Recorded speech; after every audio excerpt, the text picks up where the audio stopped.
Assalamualaikum ұстаздар. Мен сіздер менен оқушыларға жылдам 4 амалды үйрену үшін есептер жылдам құрастыруды үйретпекшімін. Ол үшін арнайы генератор сайттар бар, тегін. Біреу осы Calcbest. Осы Calcbest дейсіз, мына жерден генератор деген таңдайсыз. Генератордың ішінен математические примеры.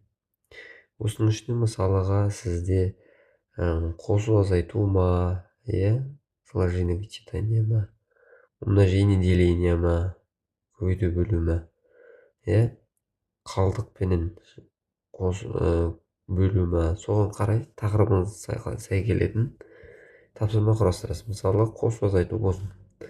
Енді бұл сайттың өзгешелігі, сіз тапсырма құрастырасыз ғой. Құрастырған тапсырмаңызда екі түрлі не береді, сурет береді. Сіз бұны скачать дегенді басасыз, жүктеледі.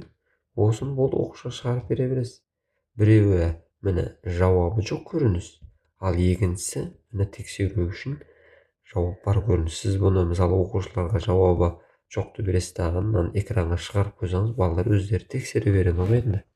Енді бір артықшылығы осы, екінші артықшылығы сіз құрастырып жатқан тапсырма әртүрлі болуы мүмкін. Мысалыға, сізге құрастырып беретін есептің шаблоны мынау. Міне, осы да. Сіз бұл жерде А саны қандай сан болғанды қалайсыз? Мысалы, мынау А саны. Мен айтайын, А саны 1 менен 100-дің арасында болсын деп айтамын мен. Міне, жазамыз. Одан кейін, мынау знак. Мынау знак сізде не болсын? Мен плюс болсын, плюс-минус болсын ба? Или только плюс болсын ба? Или только минус болсын ба? Соны таңдайсыз. Мен мысалыға плюс таңдайын. Ал жарайды, плюс-минус болсын. Бірінші плюсті үйреніп жатқан диалікті плюс таңдаймын.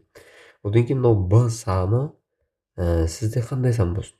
Біреулер айтады, мысалыға 1-ден 10-ға дейінгі сандар болсын дейді.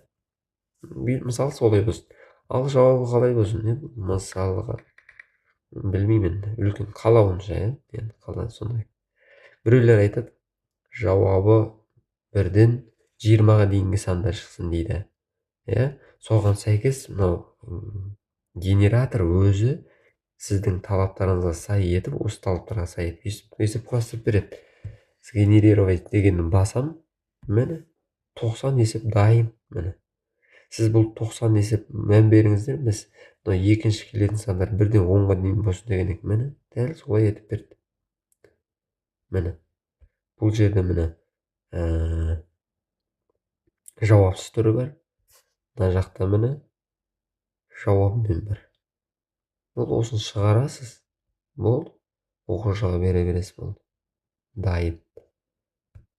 Бұны өзіңіз құрастырсаңыз, бұған көп уақытыңыз кететін еді. Бұл скачать пример дегенді басасыз, без ответов дегенді басасыз, скачать с ответами басасыз. Ол мына галереяңызда тұрады, болды. Міне, последний, міне, жауапсыз, міне жауапты. Осын шығарасыз, оқушыны әрқайсына беріп, уақыт қойып шығарсаңыз да бола береді. Или бұны тренажер кітап етіп шығарып қойсаңыз да әр жылы пайдалана бересіз.